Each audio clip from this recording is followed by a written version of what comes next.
All right, today we're going to talk about something that has come up on X.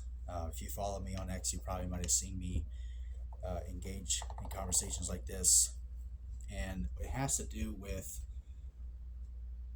poor versus mid tier. Okay.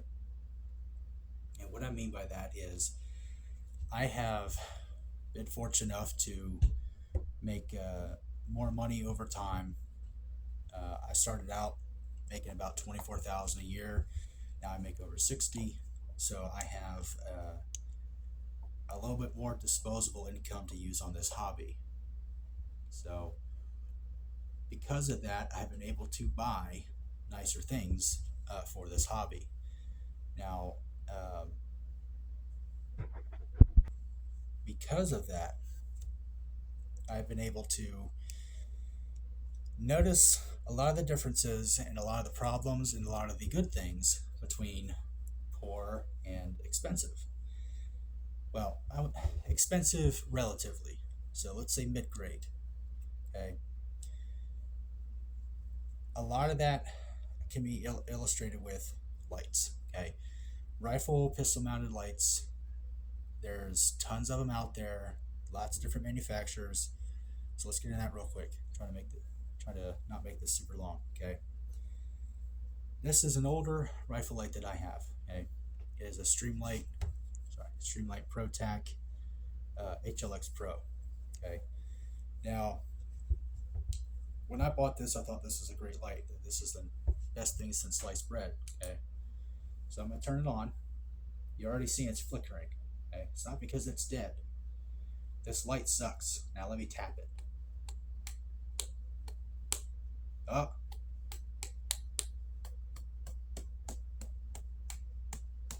you see the changes in brightness and all that. Why is that? Well, because there is a flaw in the design of this light. Okay, so the tail cap, that spring is not keeping constant contact with the battery. Okay, it actually is worse if you use CR123s. Okay, so under recoil, this light sits on the side of the rifle and it's moving back and forth real fast. And it actually will flicker because that tail cap is not keeping constant pressure on that battery.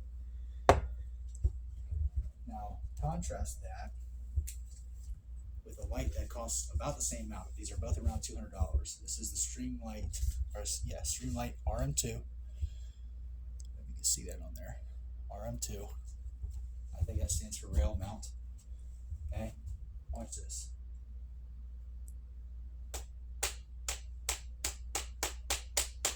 Nothing. Okay, that thing does not flicker. It's a much better design. So, just because something is the same price doesn't mean they're going to be the same quality. Now, let's move on to pistol lights. As you guys probably know, I carry this M&P with a Surefire X300U. I think this is the A model because it's the QD. It's very nice on polymer frames. This is about $270 to $300 depending on where you buy them. Okay. Now, this thing has also seen a lot of use. You see that finish is torched, even cracking. Doesn't matter, the light still works perfectly. Right? It's very bright. 1,000 lumens, I think it's like 10,000 candela. It's a great light. That set me back $275. I got it on sale at Primary Arms a couple years ago, 3 years ago. It's seen 23,000 rounds, maybe a little bit less, maybe 20,000.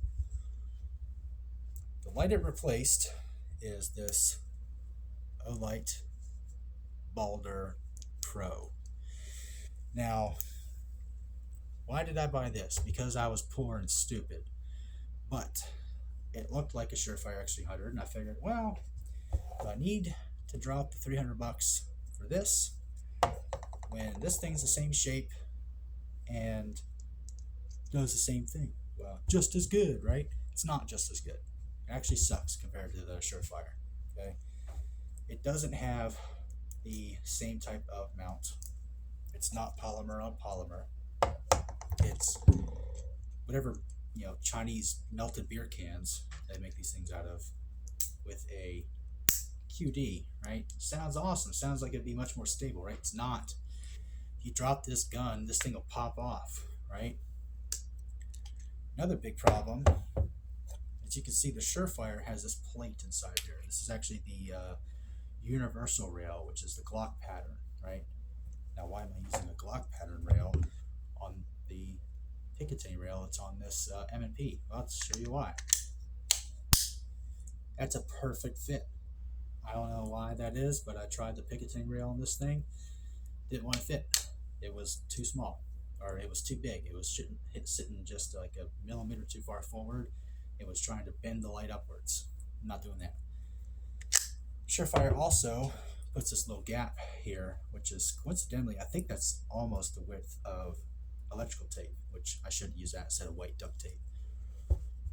That if you want to stop this thing from rattling, you can fill up that space and it will stop that from rattling around and give it a nice secure fit.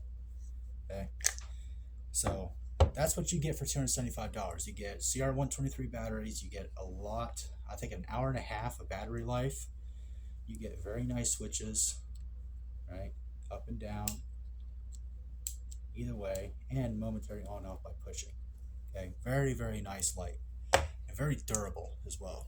Okay, for $189.99, what do you get? Well, guess what you can do? You can put the laser on. Lasers on pistols are stupid. Sorry. Hood rats are wrong. That's dumb. I bought this because it was a light. Okay, so what do you get?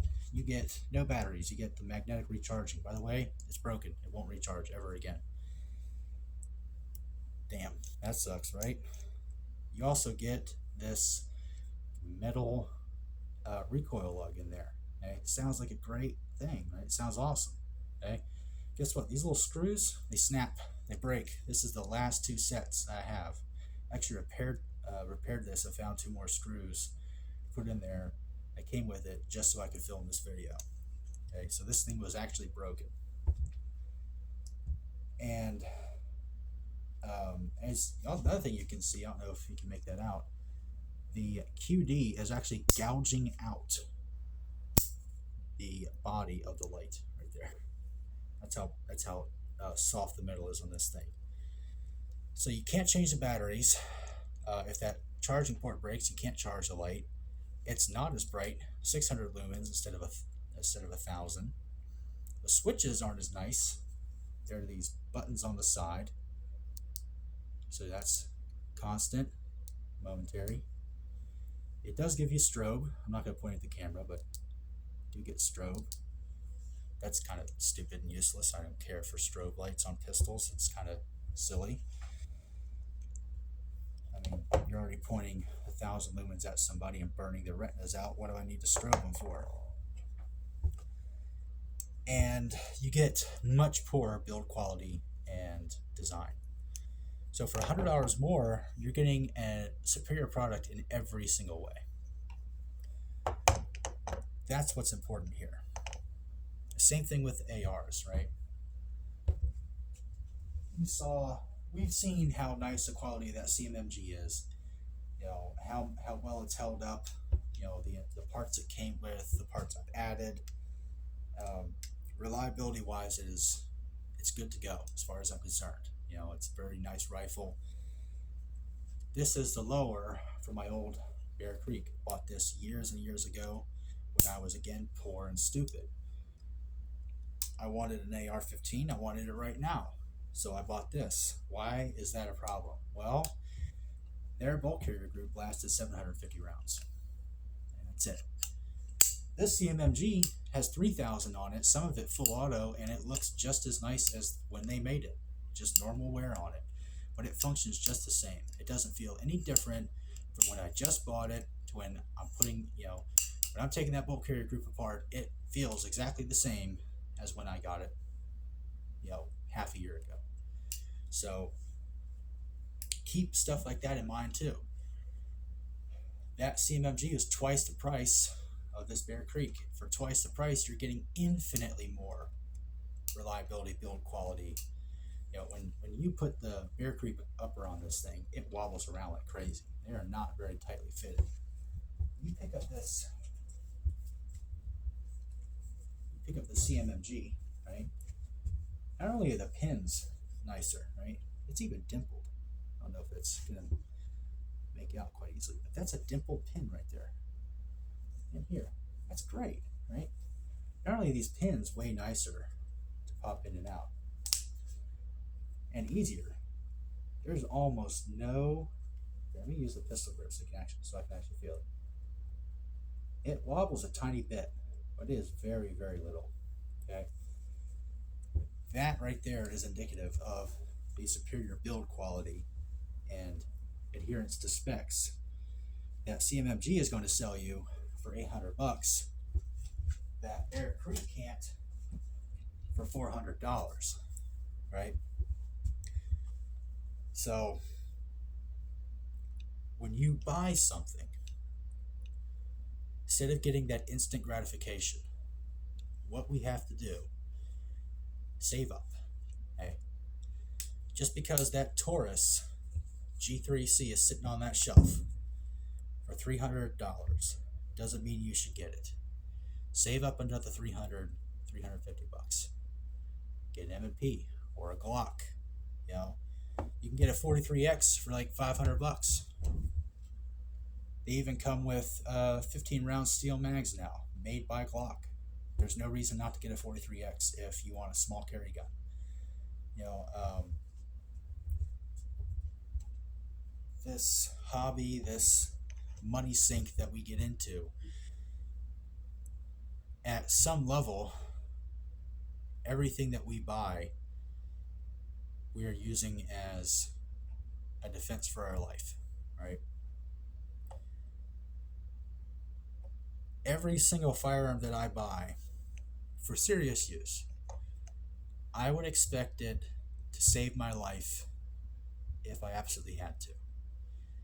And if you're going to buy a product that you can't 100% know with without a shadow of a doubt it's going to work every single time. No ifs, ands, or buts, not lubed or oiled or in this condition, or it won't work here, or it'll work in this weather condition but not that one, within reason. Save your money and get something that you know is going to work. Okay? I'm not saying that you need to get a carry gun that is going to survive Antarctica.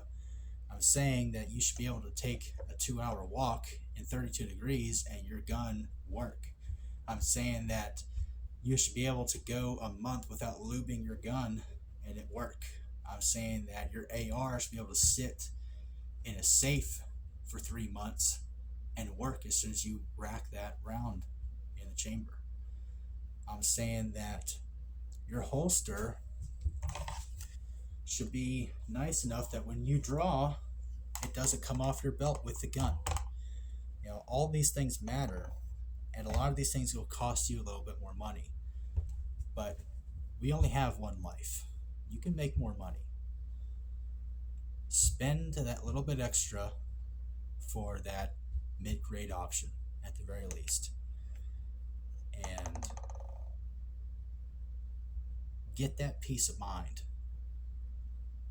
that you know it's going to work. Now, I'm the furthest thing from a gear snob and a gun snob. I have cheap guns myself, right? My 22 was $120, right? This is a Rossi, and surprising, and even this thing is loaded with self-defense ammo right now, in case my wife needs to grab this, right? Everything that I have, I know will work every time. If I pull this charging handle back and I gotta shoot, I know this thing is going to fire every single time. I've cleaned this thing twice. It's got 5,000 rounds on it, and I cleaned it twice. I don't shoot this thing nearly as much as I should. I even left it in the trunk of my car, and it got all rusty. I don't know if you can see any of that surface rust. I had to clean it off and scrub it. But maybe see it more on this side. And yet I still know that this thing is going to work every time. And that's another thing that we have to take into account is training and ammo. How do you know that your gun's going to work if you don't go shoot it, right? There's some guns that you can pick up and you just know that they're going to work every time. You pick up an M&P or a Glock. I mean, obviously these things are going to work right out of the box. You probably don't even have to lube these. You probably don't have to lube your Glock. You should, but I guarantee you they'll work dry. I probably don't have to lube my CMMG to get that to work. But that Bear Creek, I bet you I did. I never didn't. I never left it dry, but I bet you I would have had to. I would have had to lube it to get it to work right. So that's the main point of this. Buy better stuff. Spend the extra money. I'm telling you, it's your life. You only got one. It's worth it. Peace and chicken grease.